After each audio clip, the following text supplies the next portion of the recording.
Hey, y'all, welcome to Geek Freaks. I am Frank, and I'm joined by Scott, Hey, how's it going? and we have Jonathan. Hey, y'all. Today, we're talking about Disney restructuring things. We got some Yellowstone and King of the Hill. We also have a lot of stuff going on with James Gunn, Peter Safran creating a DC Council, EA, Hogwarts, Picard, and so much more. We're going to be starting this episode off with a question out of the Geek Box, which we don't use enough. But here's the question: This is the top one out of the Geek Box. Oh, it's easy enough too. What makes someone a geek? Do you want to try to take this one first, Jonathan?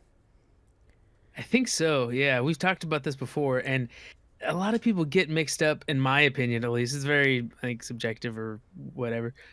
But a lot of people get mixed up between geeks and nerds. Mm-hmm. And the way I see it, a geek is a passionate fan who, is interested in hobbies and shows and books and whatever, different geekdom.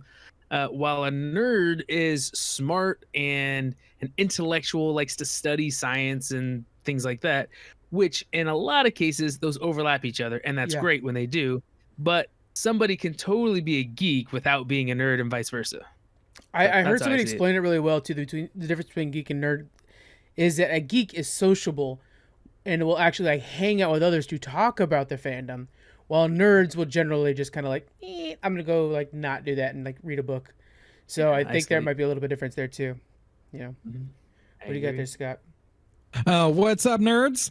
Um, Yeah, that, get to say. that's my favorite greeting. Yeah, I mean, he hit it pretty good. I mean, geeks are fandoms.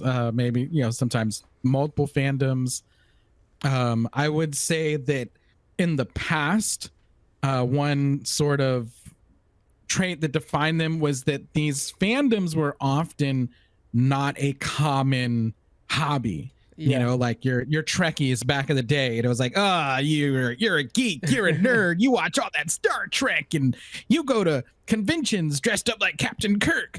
That used to be a bad thing. You were made fun of for it.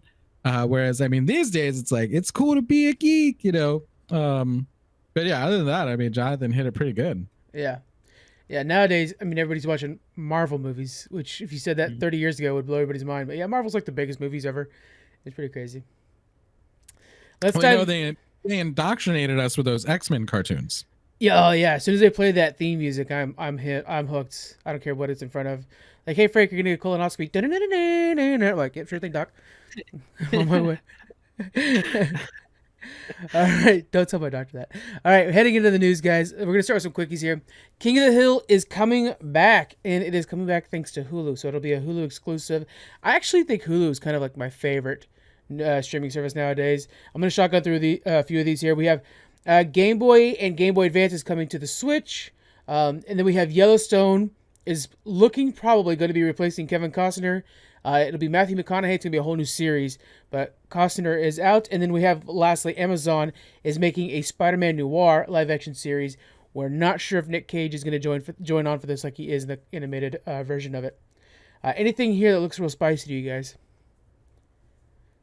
Those all sound good. King of the Hill was such a great show, so I'm excited to see that come back. Yeah. And I like you're saying with Hulu, to me they're not one of the main competitors, but they have these kind of like shot in the dark, like Hail Mary passes every once in a while, and they really like hit it on the Yeah. head from time to time. But it doesn't seem like those one-offs are enough to get them the traction to be one of the main competitors in streaming yet.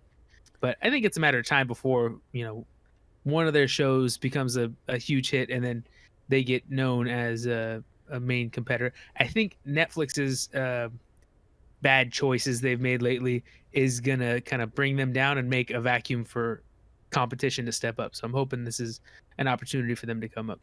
Personally, a lot of the stuff that I think Netflix kind of made them real big was that they had a lot of filler info, a lot of filler content, and now Hulu has it. So like I watch Family Guy or whatever, I just throw it on. Bob's Burgers, it's all on Hulu now. So for me, it's kind of like, well, I mean, yeah, I'm just gonna go watch Hulu. I watch way more Hulu than I do Netflix anymore. And there are some hits like you're saying, but they for some reason the entire streaming platform is way under the radar compared to like Netflix or HBO or something like that. And I think they're okay with Well, that. Yeah. I think so. Netflix, you think Stranger Things. I'm sure there's a few other ones, but they have like those big hitters that really get all the subscriptions started, I think. And Yeah. HBO, I mean, Game of Thrones and the whole franchise of it. Plus, they had plenty of other shows, but those big heavy hitters kind of get everybody started, and then once you have it on your devices, then it's easy to just put it on and browse. But I can't think of any of the Hulu's like big mainstream Handmaid's shows. Tale is like the one that they'll flaunt. Handmaid's Tale is like their biggest one. They have a really good show, just to shout this out because it's important for us specifically. Hulu's got Extraordinary, which just came out recently. Is very good. We're interviewing Josh Leese from that show, and from Chernobyl. So that'll be later on this actual week. So really good timing. I just started watching Chernobyl too. Oh, and good. It's so good so far. Yeah. So the guy that I don't know, how far did you get in so far? The third episode, I think. Yeah. So the guy that's like stuck in the room that gets locked into the main room and he's like freaking out and he's like in charge of the control panel. Yeah. Yeah. We have an interview with him coming out on Thursday. So that's cool. That's awesome. Yeah. Anything else here? What about Game Boy or Game Boy Advance, anything like that? Well, I'd like to chime in. After nearly 10 years of having Netflix, I have officially canceled ours. My girlfriend and I, Ashley. We've had it for 10 years or close to it. And, even though Netflix did walk back a lot of the stuff, I mean, we all know it's still coming eventually. But it kind of forced us to look at it and say, well, how much do we really watch on Netflix anymore? And I think, what John was saying, Hulu, we made the switch to Hulu, and I was just looking around, and they do have so much of that, quote, filler content. But that was why we kept Netflix. It was so much filler content, we just were like one day, hey, let's just start watching Breaking Bad, and 10 years later, I mean, Breaking Bad is still there, but a lot of shows have disappeared. They haven't really brought on more stuff, where Hulu has just so many shows. And, since I've had my second monitor, I'm constantly watching things on the side, while I'm playing a game or whatever.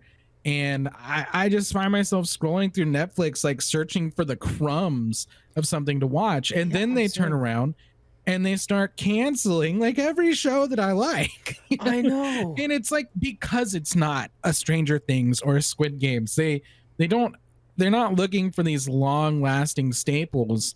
They're looking for the biggest hits they can get. But I think what that's going to end up doing is they're just going to fall into that pattern or everyone's kind of subscription cycle, where you subscribe to Paramount. Yeah. Right. Yeah. I mean, we've always had Netflix. We've had Hulu for a little bit before or other things, but we've always had Netflix because there was always something to watch. And finally we were like, there's just really nothing we want to see. Yeah. And then I go to Hulu and there's like shows galore. It's a ton of shows. There's Hulu. Probably less movies, but there are way more shows. And that's what I really need to like just fill the day while I'm doing other things or whatever. Jonathan, another good one for you to watch, Extraordinary, of course, but also The Great. It's a really fun show that me and Sarah both like. I think also Scotsman watched it as well. It is a solid show. It's about Catherine the Great, but it's just a comedy and it's really well done. So that's another one to check out. Yeah, when I went to log into Hulu, because Ashley had like one of those starter accounts once before, but we didn't want to deal with the ads. I still had your credentials saved from when you let me log in to watch The Great. Yeah. Hey, you know what? We don't share passwords, guys, but there's a reason why Netflix isn't getting canceled for me. All right, moving on next. So we have Game Boy, Game Boy joining Switch. Yellowstone's losing Kevin Costner. Will that hurt the Yellowstone brand? I think so. I mean, he is the main character of the whole story. Like everything. He's why I cared about it at first. I mean, if you killed him off at the end of the first season, like Ned Stark, then maybe you'd be all right. But they continue to build the show around him, so this is a big pivot. They really have to do some good writing to end his character in the story. And I don't know if you said this in a TikTok, or if I heard it somewhere else, but I believe Matthew McConaughey is expected to play his father in his previous generation storyline. So from what I understand, it's actually going to be following after the events of Yellowstone. I don't know about it being a prequel. It might be, but I heard it was going to be after because they want to like kind of try to keep Beth and stuff and Rip and stuff like that. So I heard it was going to be like he dies, maybe his brother comes in, and his brother happens to be Matthew McConaughey, but it'll be like Yellowstone, the next generation or something like that. But it'd be following the regular Yellowstone stuff because I think the key is that they're trying to make they have the spinoffs. And the spinoffs do quite well for them, both critic-wise and numbers-wise. They want that thing that's going to be the mast of the ship, and that was Yellowstone, and now they're trying to find their placement for that. So I think it's going to be whatever's coming next, you know. But I'd be cool for it to be his dad. Title. Yeah. It'd be interesting if like dad dies and then they follow the kids as they go in different directions or something like that. And one of them stays there. Maybe Beth and Rip stay and take care of the ranch, but then the other kids go different. Have totally different lives or something. I don't know. We'll see. Kevin Costner's a great actor, so to lose him, I think they're gonna lose. They might lose a lot of the older audience that's watching it just because of him.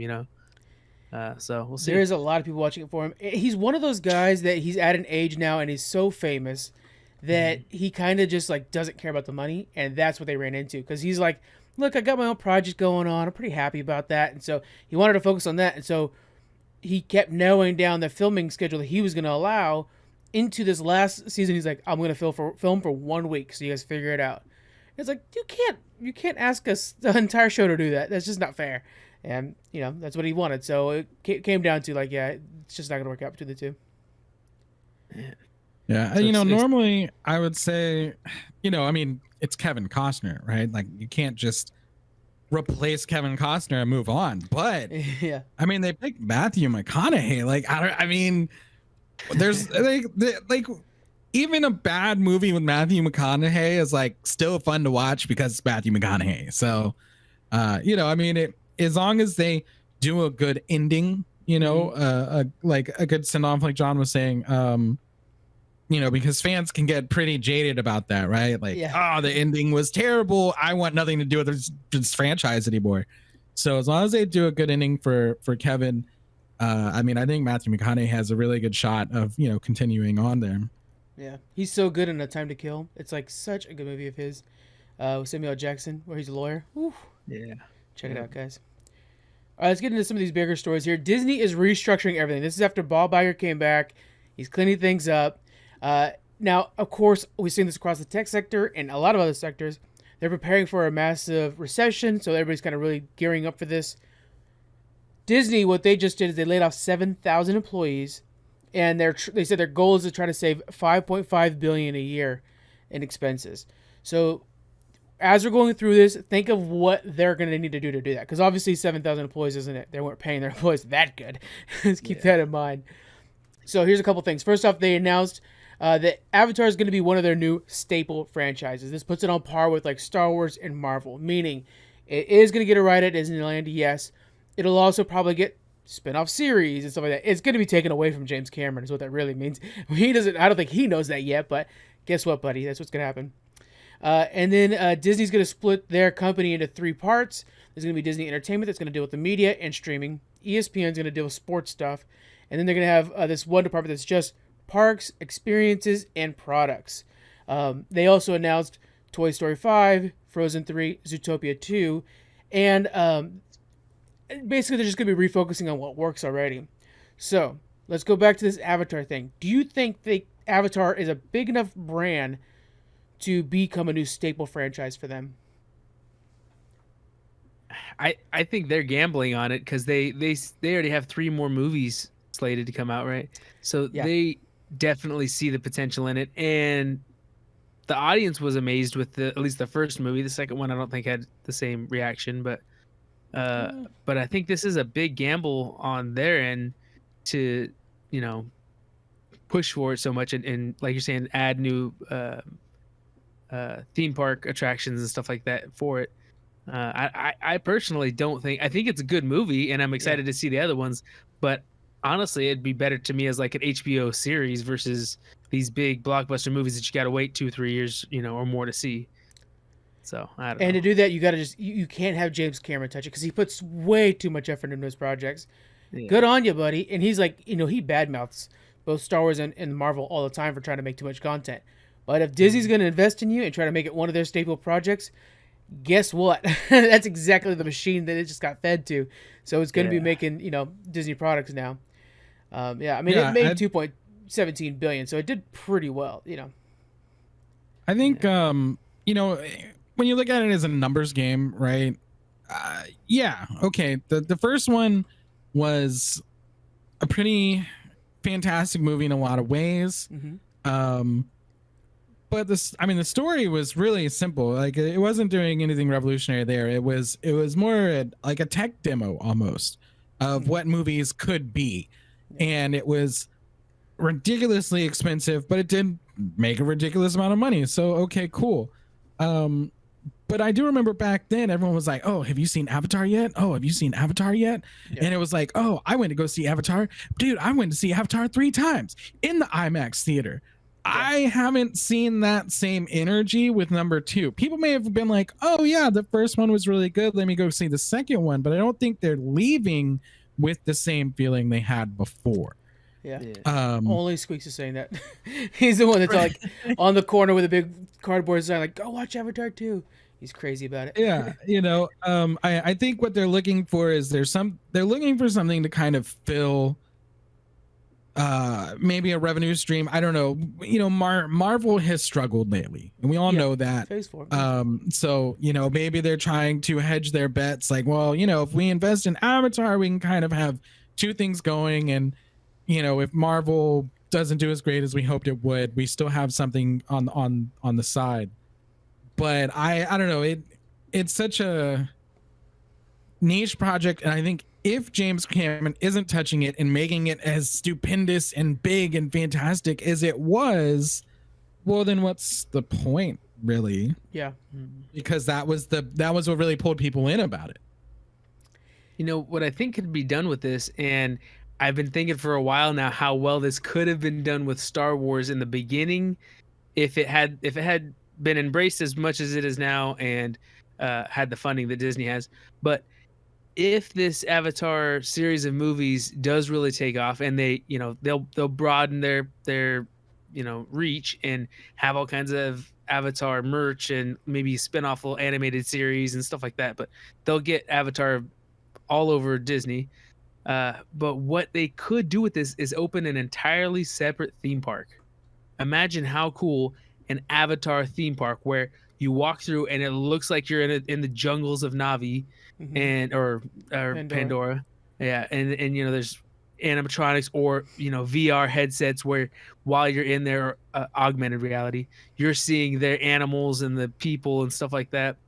Like, they could totally go all out. And in the movies, later on they end up in space and stuff too. So you can be combining some of the cool stuff they're doing with Star Wars attractions in Disneyland and really expand this infinitely with a whole new attraction. But it's got to have that major reaction from the fans that proves that you'll be able to sell tickets if you put $10 billion into building a park or whatever it costs. Because they are building a ride for it, which you could tell already. It's gonna be like them flying on one of those, like, whatever, pterodactyls.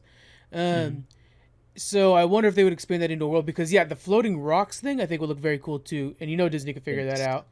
Yeah. So you'd have like the floating rocks, and then I could see that. Like, it would be a really cool world thing. I like the augmented reality thing because I know there's a lot of like foreign theme parks that are leaning in on that now. Yeah, you could do like half of it practical effects. You're walking around and there is a real waterfall next to you and things like that.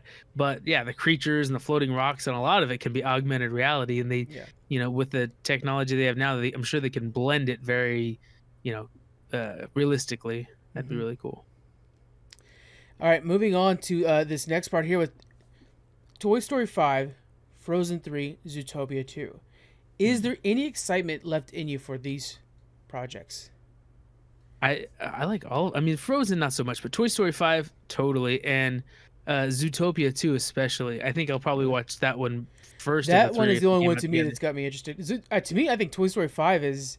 I think 4 ended the story well enough to where I'm like, I really don't want you guys messing this up anymore. Really, 3 ended it well too. I'm hoping, they've kind of dragged out the story of Woody and Buzz for too long. So I'm hoping this follows entirely new characters. It doesn't. Tim Allen already tweeted. He already tweeted a picture of Buzz. He says, "Hey, I'll see you later, Woody, and I'll see you in 5." So it's like, okay, same crew. Yeah. Okay. Yeah, that's kind of getting stale, but Zootopia 2 would be good. The first one was great. I watched it over and over again with my son. Mm-hmm. Yeah, I think Zootopia, because it's such a big world, they just barely gave you a sliver of. That'd be fun to see. And then now that we have like them as both as cops, they can like kind of do a bunch of little stories as they're trying to bust a case like they did in the first one. Would be fun. And then Frozen, I don't even know what story there is to tell anymore with that. Like that's been beaten to death. They're just really going off like the music in that one. Yeah. Overall, There's looking at an, these, go ahead. say like there's a new ice age and now she has to like use her ice magic to calm the storms or something. I There don't you know. go. I think they own Ice Age now, actually, the franchise, so they could do like a crossover. Or I also think so. Mammoths are walking around. You never know. Time Yes, travel. Doo, doo, doo, doo. And then the Borg warp in. Okay, so looking at all these changes to Disney, what do you think they're going to do to try to save this kind of money? Like, personally, I think they're obviously just going to be doubling down on things that work. So I think now we're probably going to get like a Mandalorian movie. I think they're just going to go with the names, the franchises, whether or not we need them. They just know they're going to sell well. So I think like we've had this really fun period lately with Star Wars where they're like, all right, let's scale back on the movies, invest in the shows, which are far better quality. And I think that era is officially done because they're like, look, let's just make a Star Wars movie because it's going to get people in the seats. So I think we're going back to that here pretty soon. Yeah, I did recently read one of the quarterly reports. I think the most recent one, and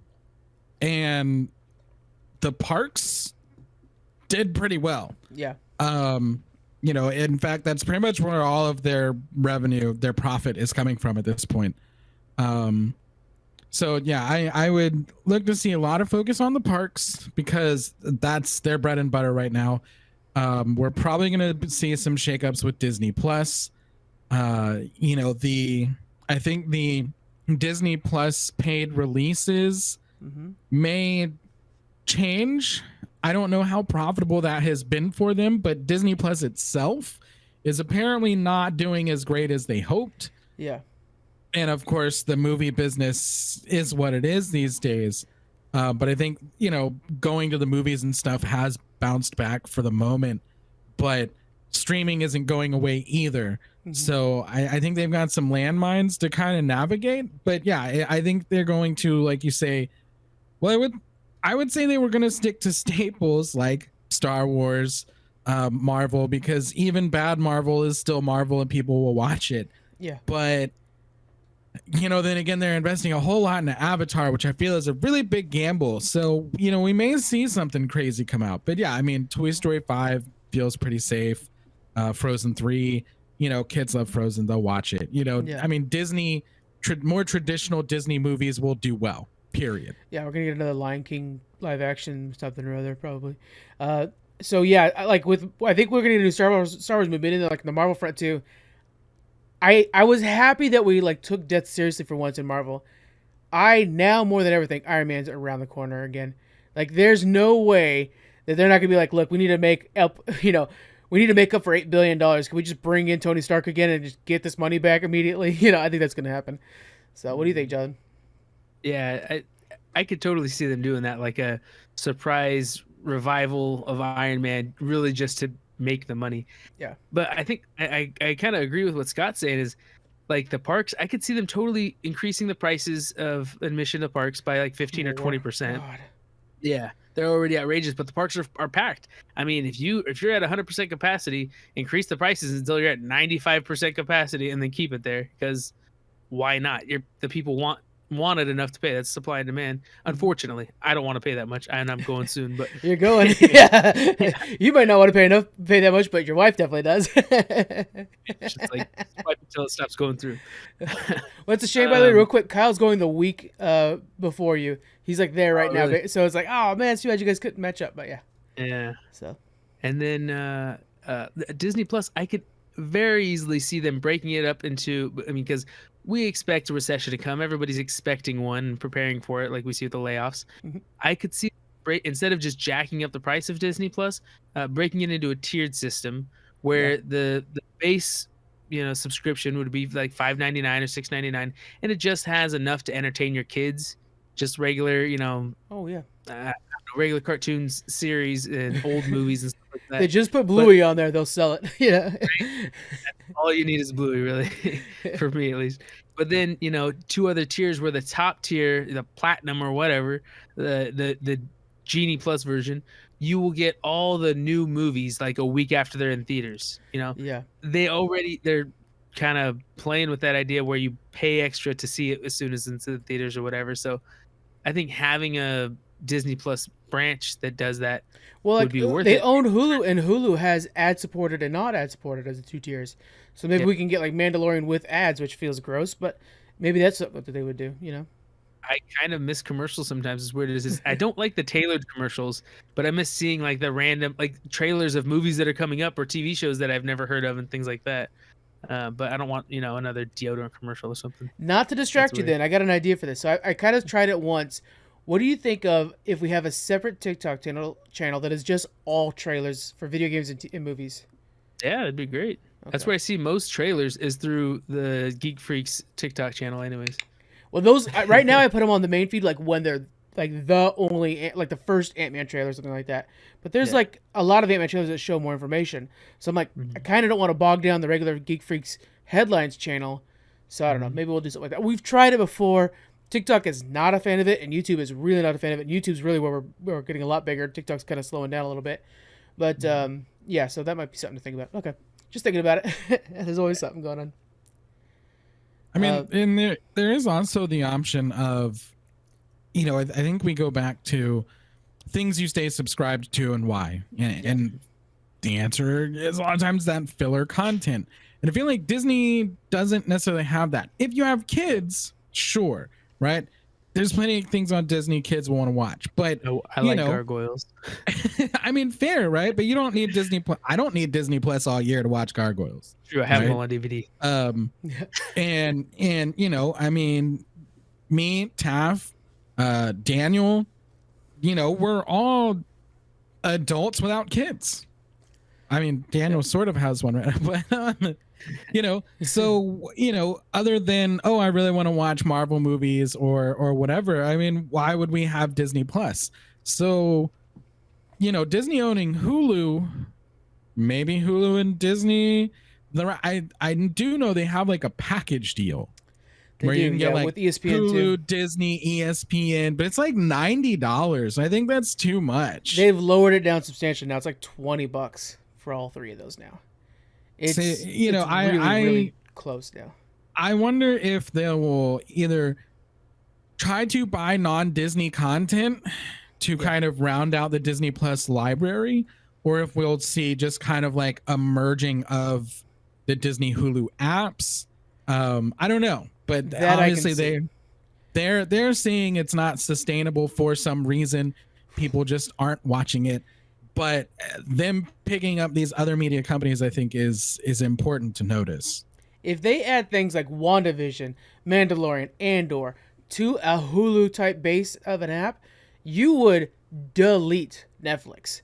That would be the most dominant app because you have your filler and you have that Stranger Things power with like Mandalorian. That would be so huge. That's a real big potential right there. I didn't even think about that before. And how much does Hulu cost? It's pretty cheap, right? Like $4.99 I think right now I'm paying $14 for the ad-free version. Okay. Yeah. So For was ad thinking, free, I believe it's 14. Yeah, 14 or 15. I was thinking like There the is value the of cheaper one with combining ads. the two. Yeah. So yeah, if you're paying $20 to get all three, then that's not a terrible deal. But yeah, if you're somebody that doesn't care to watch Hulu that much, then you wouldn't. Or sports. You wouldn't.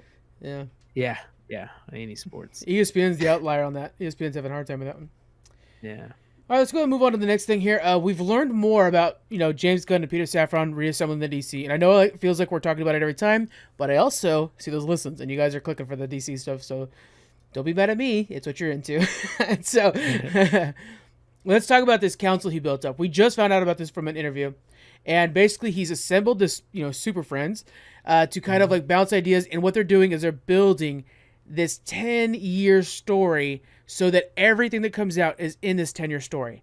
And that's basically what they're doing, right? They're kind of what Marvel does, but instead of just Kevin Feige, which we all just thought was like, oh, it's Peter Gunn or James Gunn and Peter Safran. But now there's actually this council that they're using to kind of like, hey, we need to know what this means. Let's go over who's in it. First, we have Jeremy Slater. He's known for creating the Umbrella Academy, and he also recently did Moon Knight for Marvel. We have Tom King, one of the most prolific DC writers. He's written for Batman, Mr. Miracle, The Vision. He's really well known for creating like these deep characters that struggle with emotions and what does it mean to be who you are, stuff like that. He is notoriously like comic book bros, if you know what I'm talking about, are mad at Tom King because he made Batman admit that he's scared sometimes on comic books in a comic book one time, and it's like, calm down, guys. He's that kind of guy. Crystal Henry, who's a television writer and producer, she did the Watchmen series for HBO, and she's already working on Waller for the new DC. We have two more. Christina Hodson, who worked on Bumblebee, the movie from 2018, Birds of Prey, the last DC movie, and is also the one that wrote the script for The Flash, the movie coming up.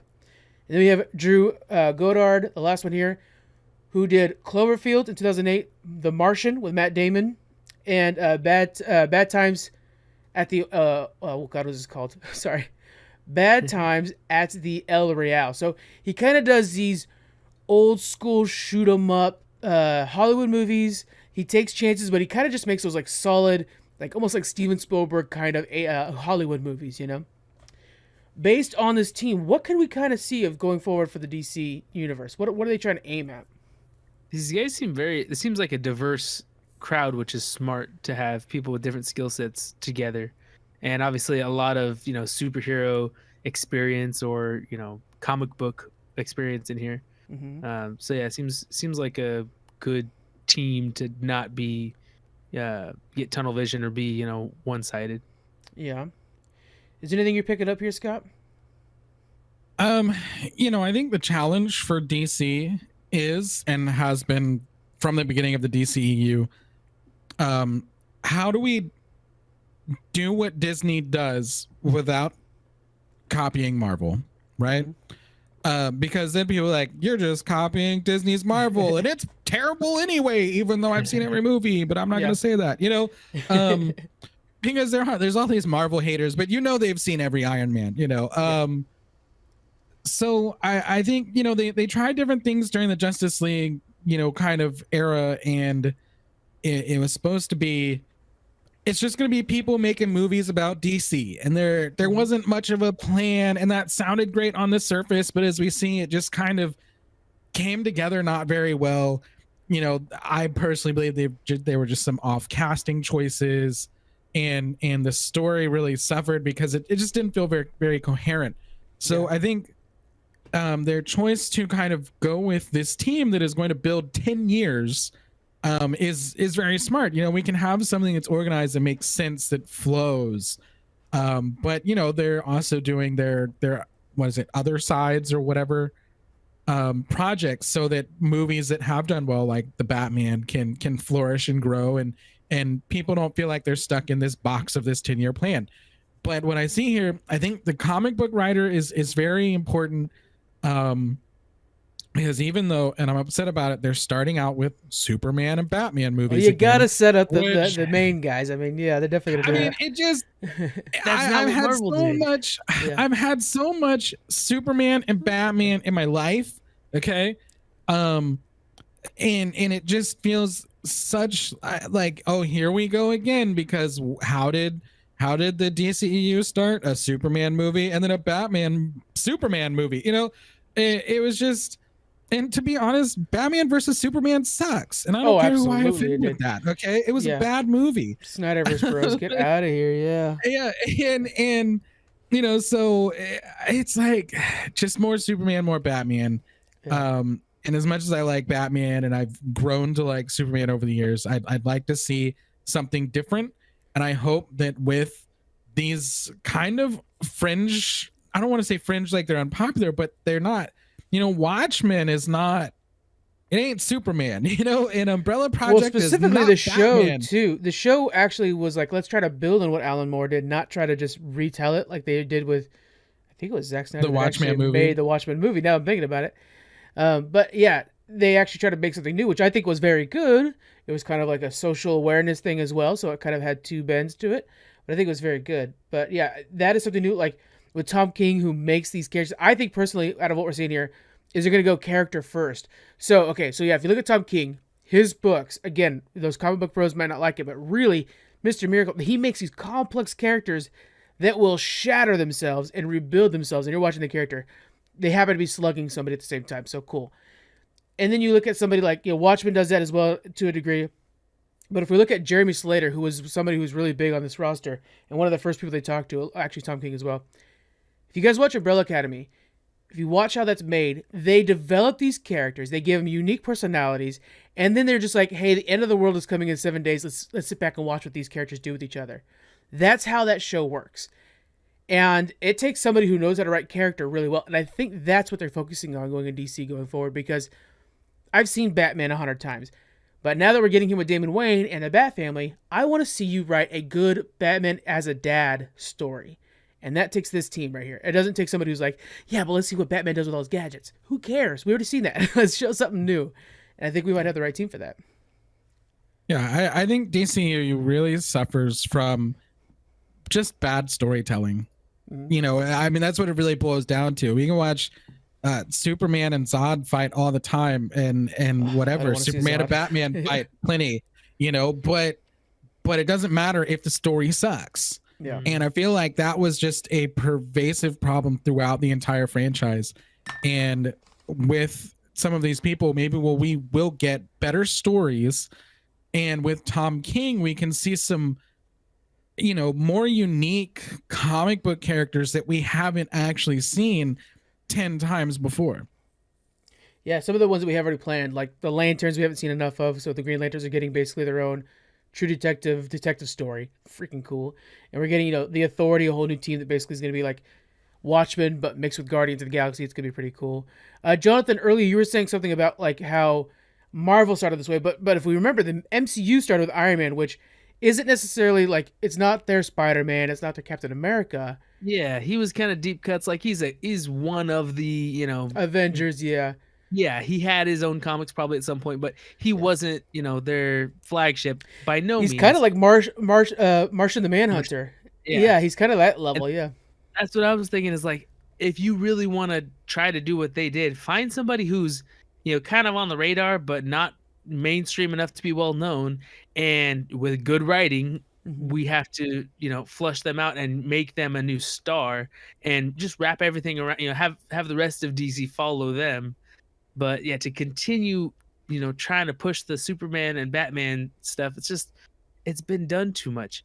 One thing I think would be an awesome perspective to shift to, instead of following these heroes, write the story of Lex Luthor and make it as if he is the hero trying to save this city and build this corporation that's feeding the people, you know, really growing political society. drama or something. Yeah.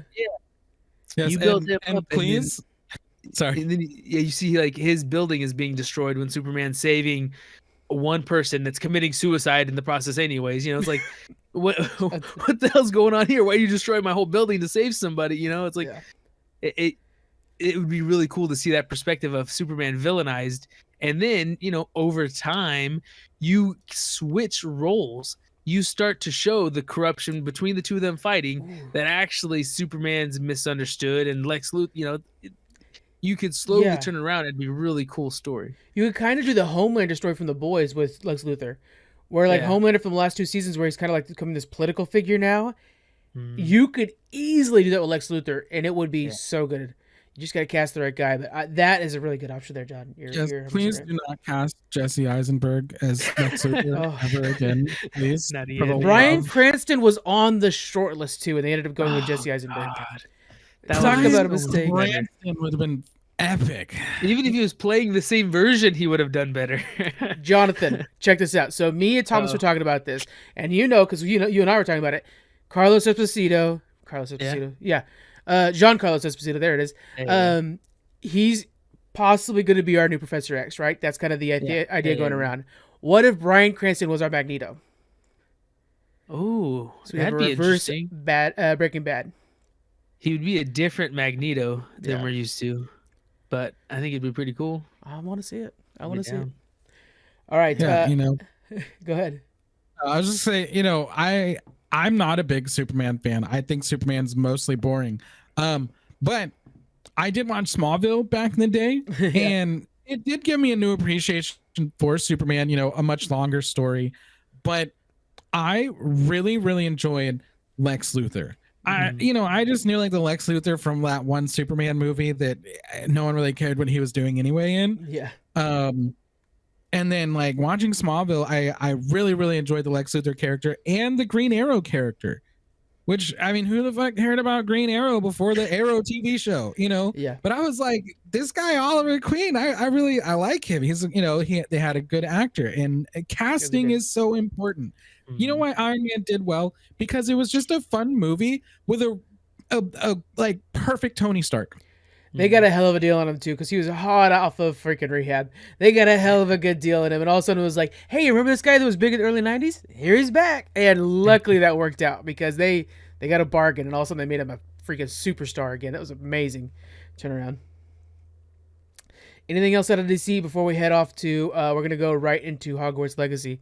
Anything else? No. Guys, let us know on Twitter. What you guys think of this new super council. I'm going to be putting up posts this weekend that will kind of like show who these people are and a little bit of the breakdown of what they've done, so you guys can kind of get an idea. This is the guys shaping DC for the next 10 years, so it's good to kind of keep an eye out for them. Moving on to Hogwarts Legacy. Scott, you're pretty deep into this game. I've barely touched it. Can you kind of break down just your first initial reaction so far of the game? I mean, initial reaction, it's a fun game. There's a lot that I like about it, and then there's a lot that I don't like about it. Yeah. You know, I'm personally I'm about 32 hours or so into it. I actually That's pretty good. I actually have not touched the main story as much as I maybe would have hoped. Are you trying to 100% the game, or are you just trying to you're just dawdling around right now? Well, you know, it's just how I play games, right? They throw you into, you know, the Hogwarts castle, and they're like, yeah, you have these pages you have to find. And I was like, you know, they'll like teach you things and give you experience. And I was like, okay, well, I'm going to look for those. Yeah. And so I went around Hogwarts castle for God knows how long, just looking for these pages. And it kind of leads me to my first complaint, which is whoever came up with this Revelio bell dinging pages system needs to never work on a video game again. Okay. Because imagine, at first I was like, oh, this is really cool, right? Yeah. Like, you're actually having us just use a spell in a sort of everyday scenario. And we'll use it throughout the game, you know, and that's cool. Which I feel can be very immersive, very interactive. But when it really is I'm a wizard who's going, Revelio, ding! Did you hear it? Did you hear it? Did you hear it? I think it's over here. It came from this direction. Revelio! Okay. It's up. Is it above me? And you run into locked doors, and it's very, you know, the castle is very 3D, right? It's very vertical and horizontal, and there's stairs to here and paths to there.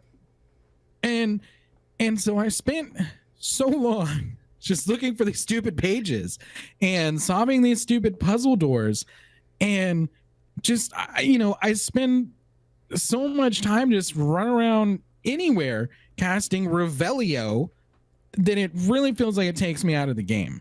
You know, what about like the rest of the game? Because I feel like right now you spent 32 hours running around Revelioing.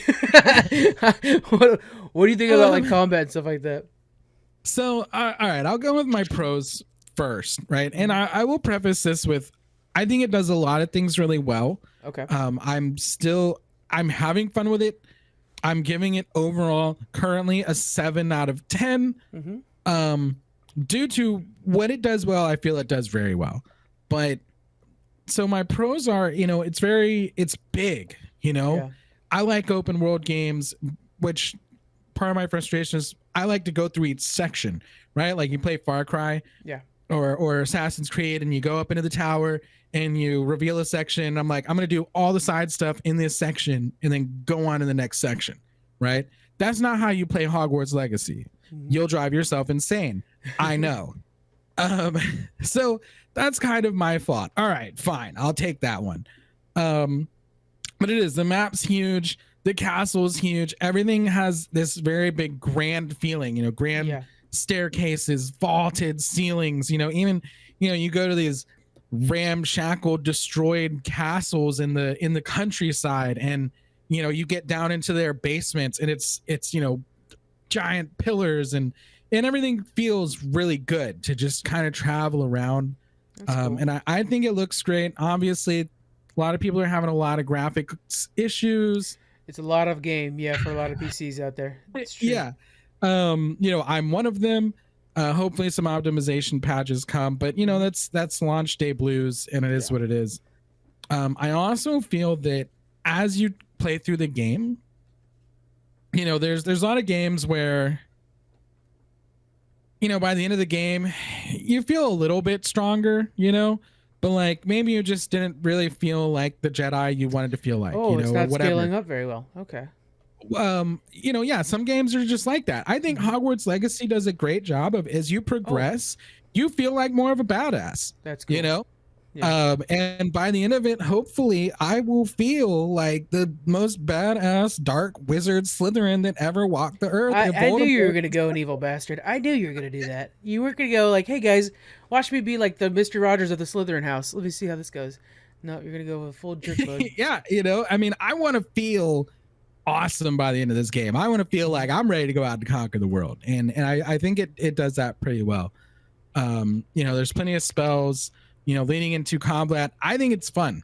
People who really look for a challenge, like you can do hard mode, but I think, your Dark Souls, Elden Ring kind of crowd, I mean, this is a walk in the park for them. Yeah. So for your more competitive, it feels like, it's so funny you say that. It's a WB game. It feels like the same exact combat, but just different like look as the Shadow of Mordor, Shadow of War. Like if you could translate it from a more melee driven game to a spell game, a magic game, you counter things. Very simple counter system. It's fun. It's accessible. It's pretty fast paced, and I feel like it's for the average gamer. Like me, I'm a noob. I think it's challenging enough to have a good time without getting frustrated about it. And then the story too. I like how immediately kind of feels like with Harry Potter, the first one, which by the way, I bought the book during one of the cutscenes because I was like, I gotta freaking get into this. Squeaks has always told me to read these damn books. Finally, I'm gonna listen to the kid finally. And so I went and bought one of the books during the cutscene. That tells you, and I've only played like maybe an hour of this game, but like in the beginning of Harry Potter, like you're already blown away before you even see Hogwarts when you go through that Diagon Alley. And for this one, it was the bank. The bank was so freaking cool. And I was just like, oh, dude, this world is so neat. And so I do like that. Like right away, I'm actually totally invested in the story. It like makes sense to me. I have some inside knowledge over all the other students. I'm older than the other students, which is, already weird. I do like how the story's kind of setting you up for like, oh, this is like a complex story. And I'm just an hour in. I'm like at the intro. It's so cool. I love that. Yeah, I think it's just a fun, it's a fun time, and I think really anybody can play it, for the most part. I think they give you a lot of ways to get around the map. There's the flu powder for fast travel. They let you sprint, they let you parkour over things. It's not like, oh, I can't jump over this stick in the road. Like I hate games like that. Like, oh man, I can't step over this until I go find the axe in the woods. Yeah. God of War, you can't jump. It's like, I just killed a god. How can I not jump? This is crazy. Yeah. And so then it doesn't take you long to get your broom. Like they don't try to hold a lot of the world back from you other than like locked doors and stuff. Well, you're 32 hours in, you don't have a damn broom, so I'm pretty sure they locked something up from you. You got to figure out where the hell that broom's at. Go ask the custodian where he keeps that closet and get that damn broom out of there. Like it's a fun time. I am enjoying the side quests. Every side quest has its little stories. Yeah. And they're everywhere. There's plenty of them, for people who want something beyond just the main storyline. There's plenty to do. And then also with the combat, I was remembering, like, you have these almost like telekinetic wizard powers that aren't normal. They're called ancient magic powers. Yeah. Real quick, Jonathan, I see you got a call coming. You want to go and take it? It's fine. We'll talk about this while you do that. Yeah. Right. Okay. Yeah, you're good.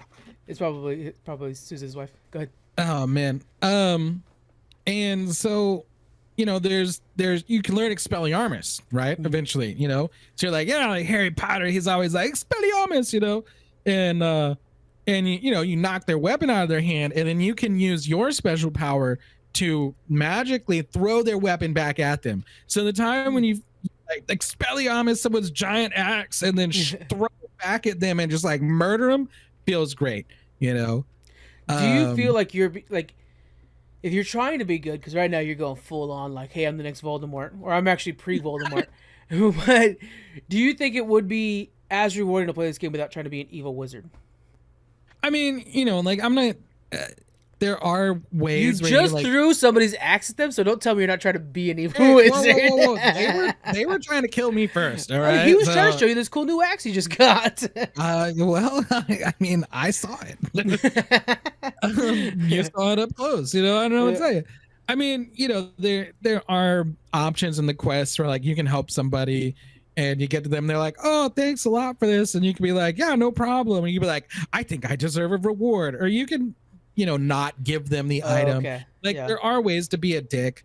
But there's no like morality system. It's just you can learn dark arts like the Crucio, Imperio, and Avada Kedavra. You can learn the unforgivable curses and use them, and I will. Yeah. So, but like if a player's trying to be like a good Hufflepuff or something like that, or good whomever, do you feel like you'd be hampering your gameplay by trying to not use those curses or those spells? I mean, not really. I actually haven't gotten to the point where I have these curses. 32 hours in. Yeah. Like I said, I've spent a lot of time on just side shit. Yeah. Like they finally gave me talent points, which I was supposed to start getting around level 5. What level did you get those in? I was 24. So. You're out there just like, look at these trees. Wow, this is pretty neat. Go play the game, damn it. So which I would recommend play a significant portion of the storyline before you even care about side stuff. I'll try to do that just so I can see what it feels like, how different it is from you, and then see if it changes our experience. Because I definitely, that completionist mode, I have that feeling a lot of times in open world games, especially like your Far Cry, you're calling that out. But I'm going to try to go single, like down the main gun first and then see how it feels. I would say I'm enjoying the story already. Just is a little bit I did play. Until you can learn to unlock locks, right? You learn the spell Aloha Mora, right? This motherfucker knows the name of the spells. What a nerd. And basically you want to learn pretty much every spell. Like the dark arts one's not so much because there's these Merlin's trials and stuff.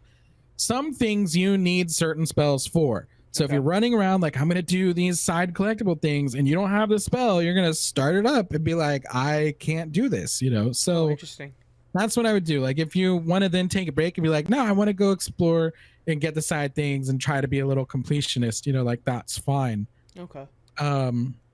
But I will say there's a lot of little details, right? When I was running around in the castle for hours, there's all these little suits of armor. They'll like wave to you or salute or whatever. Cool. Yeah. But in certain hallways, there's like 2 suits of armor next to each other, and one's humming, and the other one will like punch him, like shut up.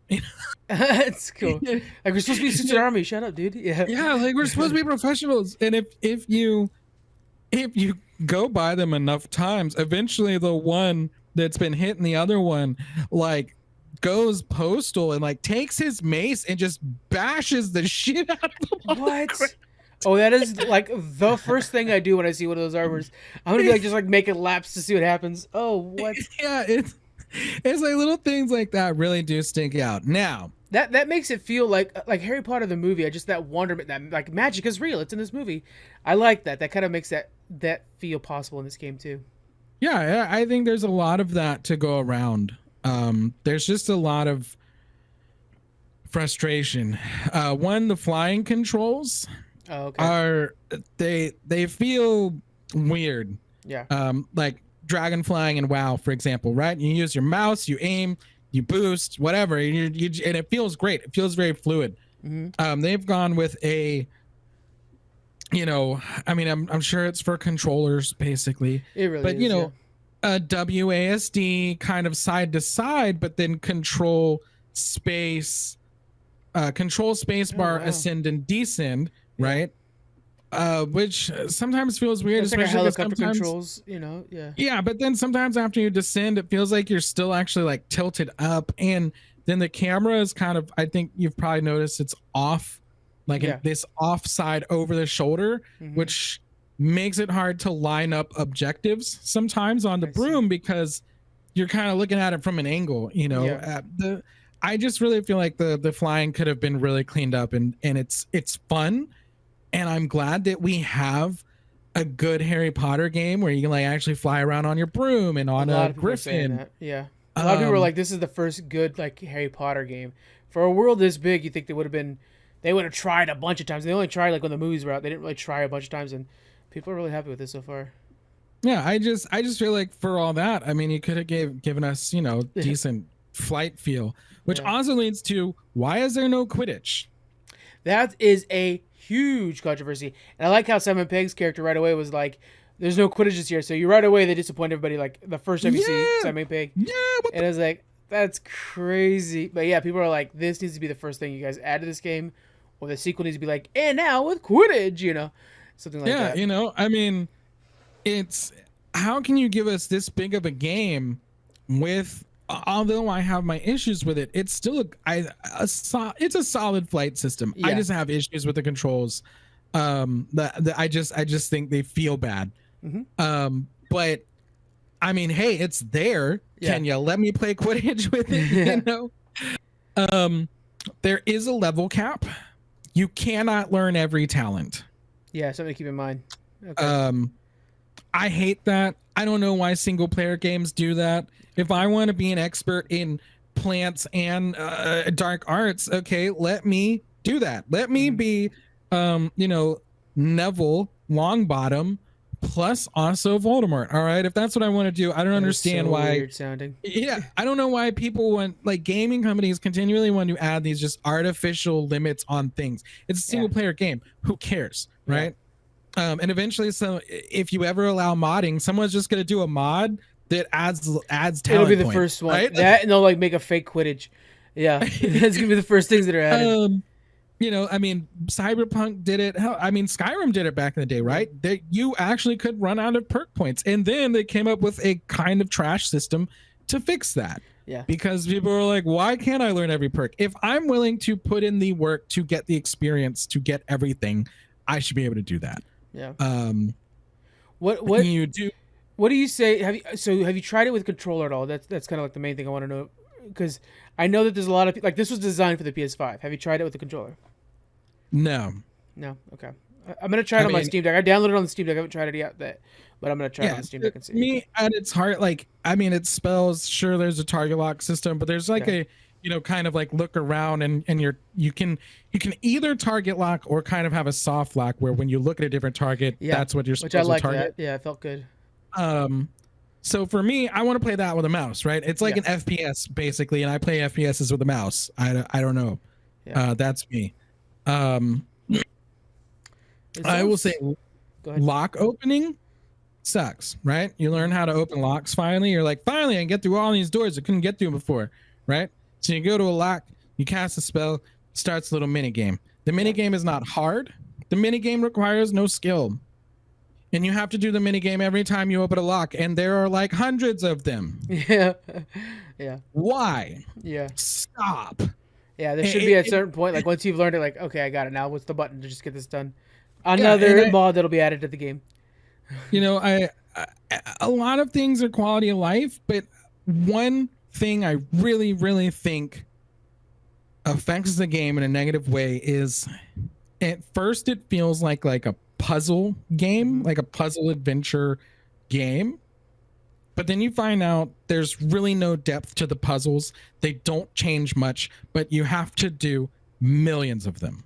Okay. Yeah. That's it just kind of feels like pointless. Yeah, it just kind of feels like pointless bloat to like add hours to the game without actually adding quality content. Yeah. So I really think you probably could just do the main storyline and be happy. Okay. I'll give it a shot. That's for sure. I think I'm going to go main storyline almost for a good probably 10 hours before I worry about doing any side stuff then, based off of what you're saying. Yeah, I think a lot of the side stuff is it's unnecessary fluff, really. Yeah. That's not fun. Well, guys, let us know what you think. Let us know if you agree with Scott and how many hours you've got into it, and if you're flying with a damn broom yet, because apparently Scott's at 32 and can't find where the damn broom's at. No, I have a broom. Yeah, but he doesn't know, like, you put one leg over it. He's still figuring that out, guys. He knows spells. Man. He doesn't know that part. So let us know what you guys think. Hogwarts Legacy. I'm going to try to stream it this week. Again, computer is fixed, so I should be able to stream it this week. That should be good. You said 7 out of 10, right? Yeah, I'm going to leave it a 7 out of 10 for now. 7 out of 10. Okay. All right, let's next move to Picard. We have a brand new season of Picard coming out. Jonathan, you're caught up on Picard, right? Yeah. I'm all caught up. Super stoked. Can't wait for it to come out. I don't know. I've been trying to read online, trying to find like plot leaks or what happens in the story.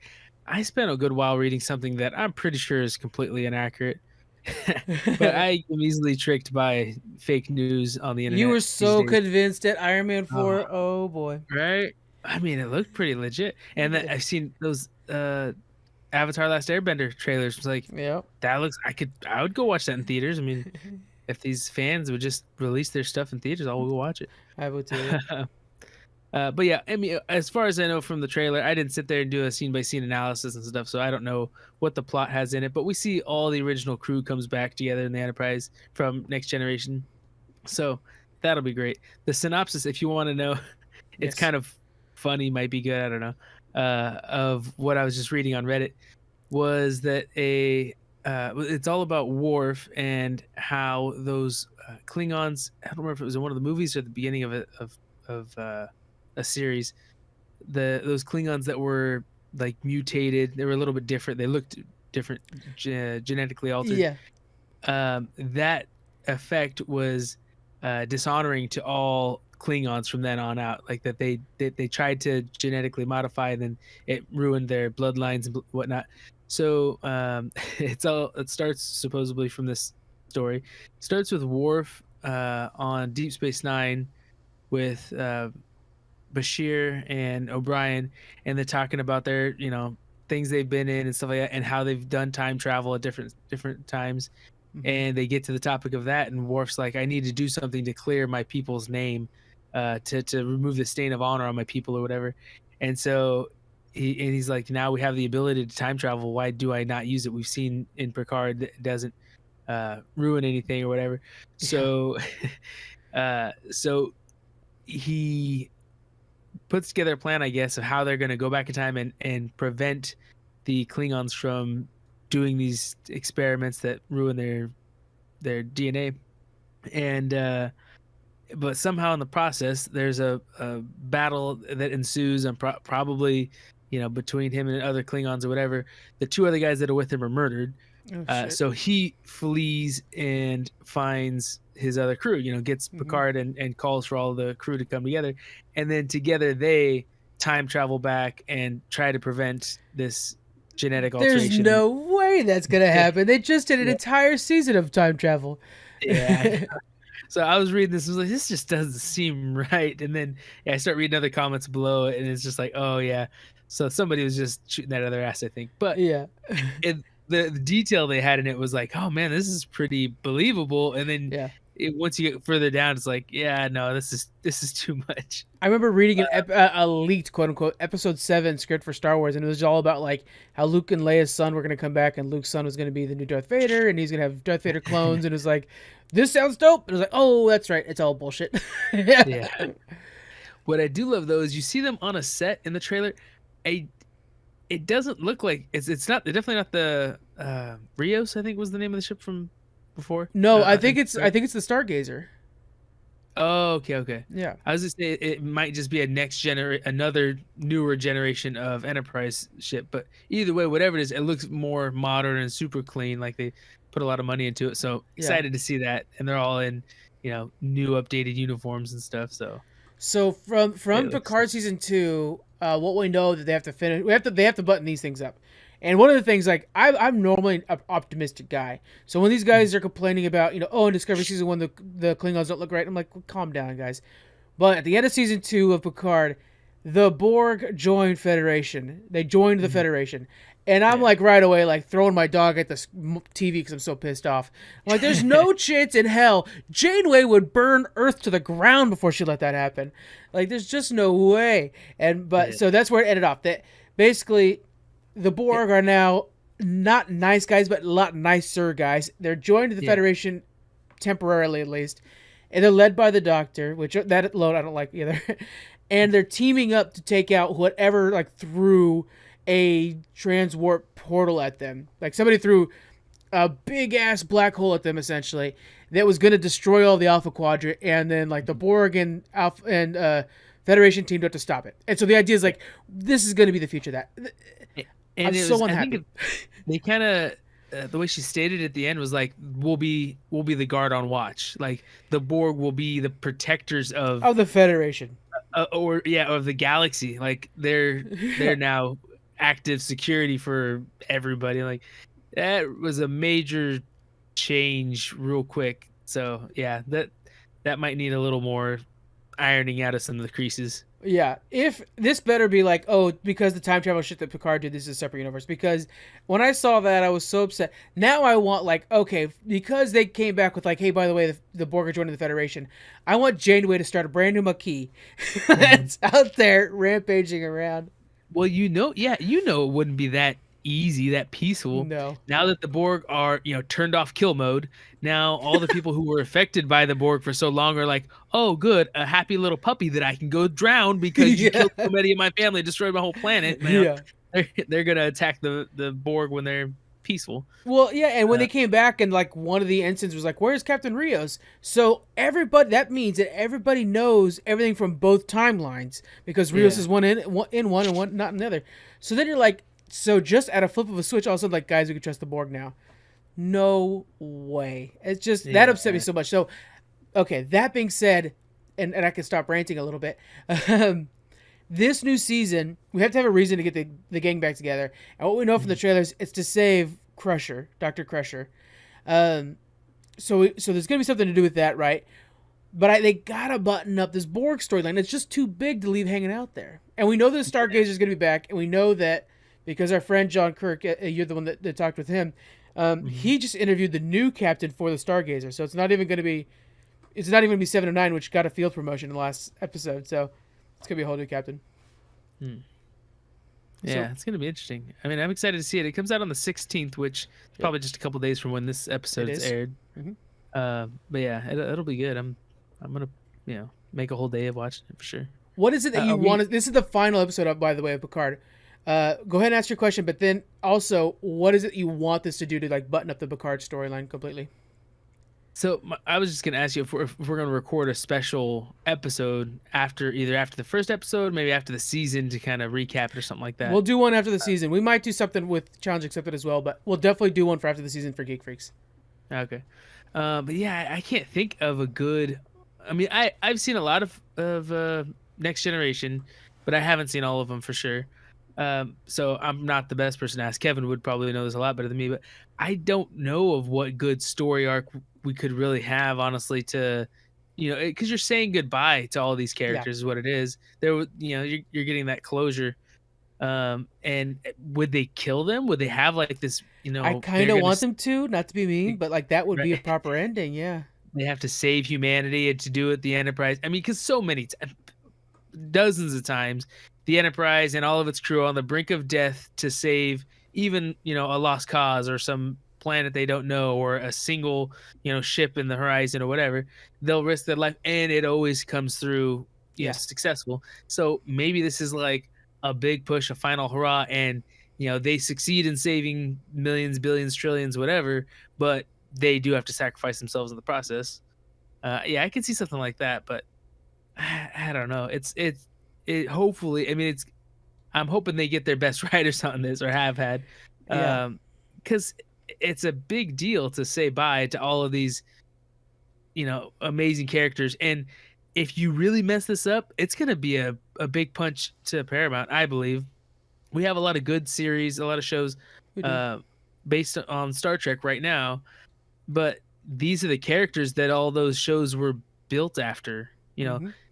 Next Generation, the original series was good. Next Generation really launched Star Trek for the next several generations. For Yeah. yeah, Yeah. for the multiple iterations of it. Hmm. And then kind of got revitalized a little bit with Discovery, and now branched off into so many other successful projects. But yeah, everybody knows Star Trek for this crew. So if you mess them up, you're gonna have a lot of unhappy fans that might boycott your streaming service or something like that. We have Discovery right after this too, so keep that in mind. Like, we have more Star Trek on the horizon. I'm so excited for. Mhm. It's They do need to do a proper send off. They could mess up the legacy a little bit, but I do think that the shows feel so different that I keep them separate. Because honestly, if you look at season 2, which I didn't care for season 2, I like season 1 a lot more. I didn't Mhm. care for season 2, but if you look at that, you could kind of be like, that was really just one episode of Star Trek you guys just did. They went back in time, did some shenanigans. Somebody tried to stop them from taking the ship off. They took the ship off, was able to fix the timeline. Everybody's going home. Like, that's an episode you guys stretched out to 10 episodes and, made sure that it had Picard's name on it.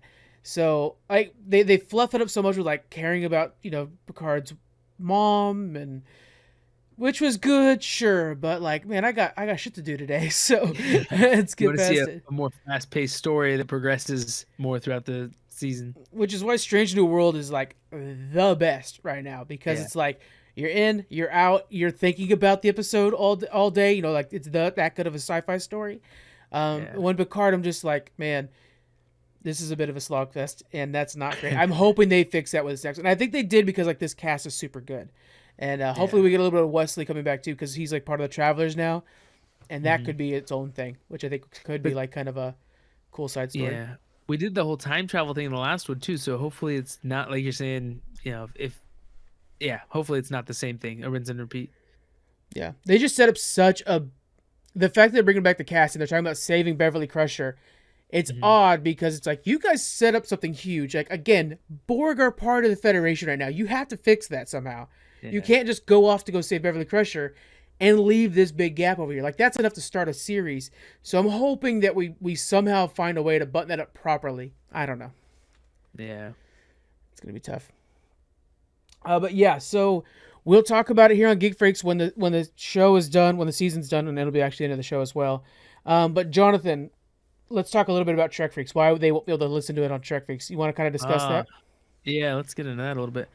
So it's very disappointing, obviously, It happens, but yeah. yeah, our lives are just a little hectic, so we won't be continuing Trick Freaks as we have in the past. Mhm.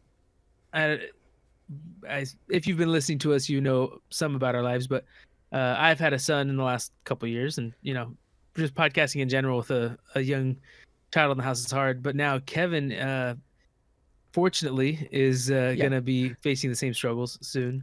Him and his wife are expecting. I don't know if it's okay to announce that to the world. That's probably that's the trade-off. You're gonna get some like Trek Freaks. No, I know. I don't know. I'll get the okay from him before I put that episode out. yeah, and he's already had a busy life, buying a house, getting a puppy, and It's business and it's stuff, just it's hard to find time. The fact that we got so many episodes out was a miracle because it's so hard to find time to get us both on at the same time. Well, you were watching like episodes of Star Trek 3 times over just to get the notes for it done. You were putting in so much work for each episode. Yeah, and then with the people listening, you're like, you watched it 3 times. You seem like you didn't know anything about the episode. I know that's my retention is really bad. Oh, good. But yeah, so we'll obviously be talking about Star Trek here on the regular Geek Freaks channel. And if special events happen, like you're saying, like the end Definitely. of Picard, we'll review the season. But yeah, I don't think the single episode reviews are gonna be possible anymore. I was hoping that somebody else would want to get involved and kind of lead it or something like that. But maybe someday something like that can happen. Mhm. If another series comes out or whatever. But it takes so much effort and time to be able to run a show like that. So The now. hardest part, especially with when you guys get kids, is scheduling. People don't know that about podcasting, but scheduling a podcast, we're doing this one right now. It's almost 10 o'clock at night. Like, and for Scott, it's far later. It is by far the hardest part of podcasting. So the fact that you guys got that many episodes out is admirable. And Trek Freaks in that iteration is done, but that doesn't mean we can't do like a Trek Freaks part of Geek Freaks. We'll figure out something, of course. And then, like I was telling Jonathan earlier too, Challenge Accepted, which is one of our newest shows, but is right away thriving quite well. it has a home for stuff like this. We do one-offs all the time over there, so that could be definitely a place too. Trek Freaks isn't. We won't stop talking about Star Trek just because Trek Freaks is gone, and that's how it is. It's just like round 3. Unfortunately, round 3, I had a lot of hope for that project, but the host decided to become an actor. Like, good on you, Daniel. I'm proud of you, bro. But like, hopefully you're big, and I'm interviewing you someday. And then Sean went to go move to another state, so Tyler is now reformatting, redoing the show to a whole new thing. So yeah, that means round 3 is done, but what's coming is so much better, and that's exactly what something that could happen with Trek Freaks as well. So what's coming could be so much more. So I love Trek Freaks, man. It breaks my heart to see it go. But it is definitely still part of Geek Freaks. That feed will always be up, by the way, and you guys can listen to Trek Freaks all you want and listen along with our first episode. That was good. The first season of, or the first 2 seasons, I guess, of Star Trek. Very good. Yeah, so much going on, guys. Network news real quick before we close out, and then we'll do some recommendations too. We do have 2 episodes of From the Pages. They got delayed because my computer died on me, but they're coming out this week. Those are on Bitcade and Patreon. We're going to make them free because I delayed them. I'm sorry about that. So they're free for everybody. They're going to be about Ant-Man, the original Ant-Man, not the new one, and about Kang. So you're going to learn about Kang the Conqueror and Ant-Man from those. We have a new format over there that's 10-minute long video, or 10-minute long reviews, but they're way, way, way, way, way better quality. I'm so proud of those. New Level Up coming out. That's right, Level Up, our most popular series, is back. And it's got a brand new host running the show over there, Kyle. And the first guest Kyle had to talk about a little game called Cyberpunk was Scott, our man right here. How did that go? Obviously I'd never been on the show. Kyle said he'd been on it before. I don't know how many times. A few, yeah, quite a bit actually. Oh, okay. Yeah, I don't know. Yeah. I don't know. Hopefully it went well. I hope we did justice to the original, ever so popular. Did you have fun? Is my main thing. That's why Yeah, I mean, I think we had a good time. We definitely had different takes on things, but I think we definitely agreed about a lot of stuff too.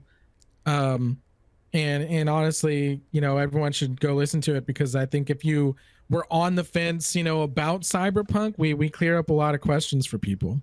Most importantly, the best part about Level Up too is like when me and John did Crackdown, which is our best episode ever, our biggest episode ever. Like, I hear so many comments about that episode of being like, man, I forgot all about Crackdown and stuff like that. I just love that. So if you're like, man, I played Cyberpunk when it first came out, and I'm kind of like, oh man, that was such a good part about the video game, because we add the music to it from the game and stuff like that. So that's really cool. I like how I kind of put you on the spot too. It's not like you're going to say like, it sucked, I never want to record that again. You're obviously not going to say that. I mean, it was pretty shitty, but yeah, I mean, I didn't know the format, so yeah, it's a unique one. Kyle led the way, and I hope he did a good job, because I have no idea. Yeah. Then as for interviews, we just put the latest one for Magic Powder, which is a very, very conversational interview. It's one of my most conversational ones. And then this Thursday, we're releasing the one with John Leese from HBO's Chernobyl and Hulu's Extraordinary. Please check that out. And that's everything for our network. On our way out, do you guys have any recommendations for the folks at home? If you haven't been watching The Last of Us, check that out on HBO Max. For really sure. Good. Yeah, we're reviewing those obviously on the Challenge Accepted show. And this week on Challenge Accepted, by the way, doing Ant-Man, the original movie, and then immediately after we watch the other one. So Saturday morning it'll come out, the new Ant-Man movie. We're getting a Challenge Accepted on that as well.